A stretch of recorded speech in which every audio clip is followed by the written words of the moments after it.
So, you know, with fuel prices as high as they are, the electric vehicle is something that I think will be of interest to a lot of folks. So, David, do appreciate you talking to us today. Good morning. I'm David Grissom. Greg, I'm glad to be on this program and to go over a few of these items. I spent 22 and a half years in the military, and then I worked in maintenance the entire time I was there. I was in aviation for 2 years, and in aviation they use a lot of vehicles and things for carrying baggage, towing aircraft, doing items and things. Doing this, I kept in mind that there is many electrical items out there that might be converted into commercial use or into family type situations. And this is the truck, and we're going to start with the motor situation. We've removed the radiator, the old motor, and we've taken out everything that was not to be used in the conversion. We also removed the heaters. We have electric heater that goes in to place the heater. This motor here is a GE motor. It's specifically made for electric vehicles. And this motor here has a horsepower range of 108 to it on full torque at 800 RPMs up to 5,000 RPMs, and it also will run under about 72 volts at 28 horsepower at about 4,000 RPMs. I just made the adapters and made the conversion to the transmission, and you can see it's just a flat plate with a direct drive into the transmission. Now we remove everything in the vehicle that is excess weight.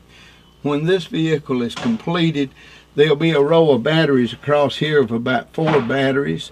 They will be, the electric controller will be sitting above it, and it works right off of your regular gas feed throttle. This vehicle has manual brakes.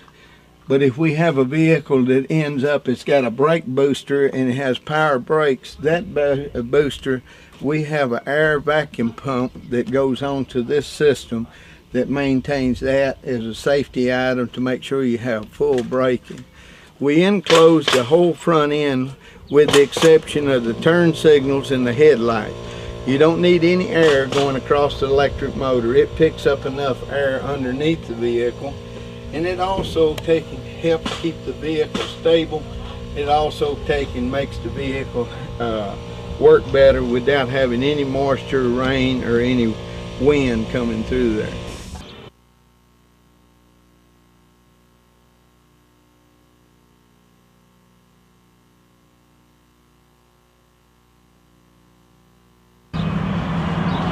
Greg, this is Morrison Hardware. I'm David Grissom, and this here is David Elam, who I built this truck for, and we're going to tell you a little bit about it. Let David say something if he wants to about the vehicle. He's been driving it now for what, about 8 months? Oh, really a little more than that. Almost, probably about a year and 4 or 5 months, and I really enjoy it. Not stopping at a gas station. It gets up around, I usually drive at 40 to 55 mile an hour. It'll go faster than that, but we kind of hold it around 50 and drive it back and forth to work almost every day. It's got a range of about, you can go about 40 miles on the range on a charge. Just plug it up overnight when you get in, and it's ready to go the next morning. That's about all there is to it. It's runs on 19, I think, 6-volt batteries, but technology's coming up for maybe a better battery that won't take as many and go longer, and weight is what holds you back on those 19 batteries. They weigh a lot, so cut your range down, but when they come out with the newer technology on the lighter batteries, we'll be able to go a lot further. Everything else works on the truck just like it normally did, except the heater. I got a little electric heater, but I don't have a water heater, but besides that, everything else is about the same.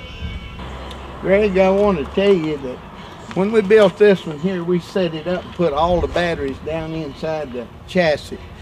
That's for protection against the elements and things. It also lowers the center of gravity and makes the vehicle where it's much easier to stabilize, much easier to take and handle. And this vehicle has 19 regular 6-volt batteries in it and one 12-volt battery in it.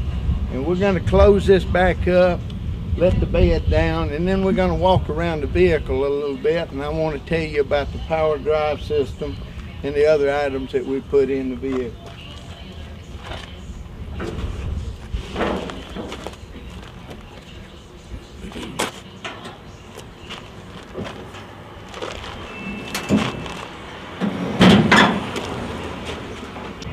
We also have the power drive unit here that is connected to the throttle control, which is just like your carburetor on your vehicle.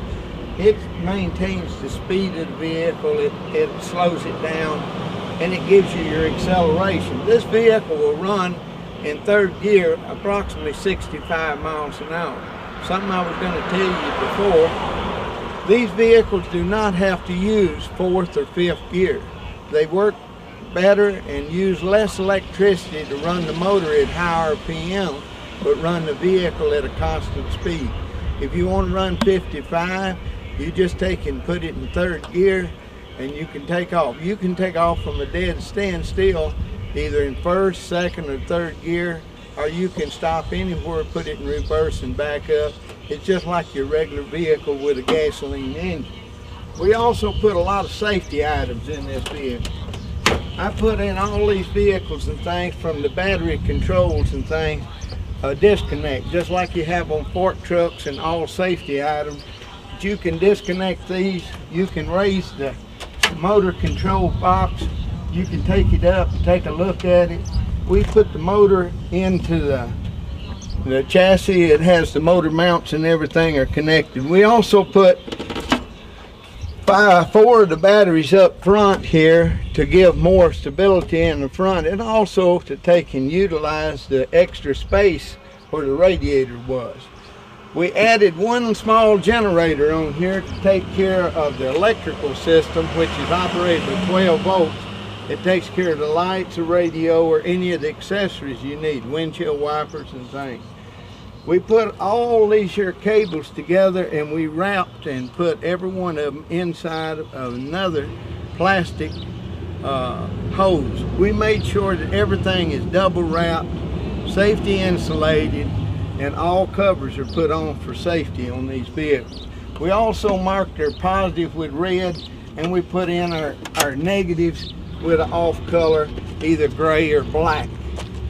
We maintain a charging unit that is hooked up to this system that comes through the vehicle, which is on the inside of the cab, and I'm going to walk around there and show that to you. Phone charger and things built right into the vehicle. We put this in behind the seat.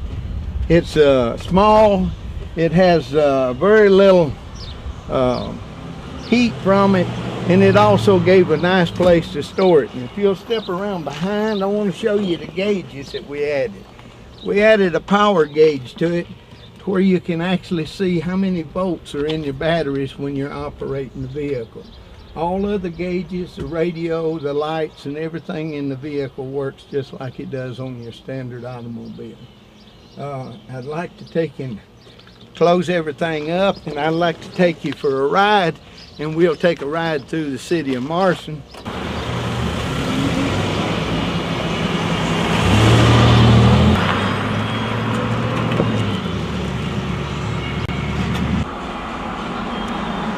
Greg, it's been my pleasure to tell you about the vehicle and things. And the vehicle cost approximately $500. He's put new tires on it. We did some brake work and we've gone over the vehicle. To convert this vehicle and things, it run about $3,800 to $4,000. The wiring and things I did in my spare time, and I've done the safety items and things on it. David and them done some of the conversion and fixed the bed where he could raise the bed. I'd like to sign off and say it's been my pleasure. I'm David E. Grissom here in Warren County.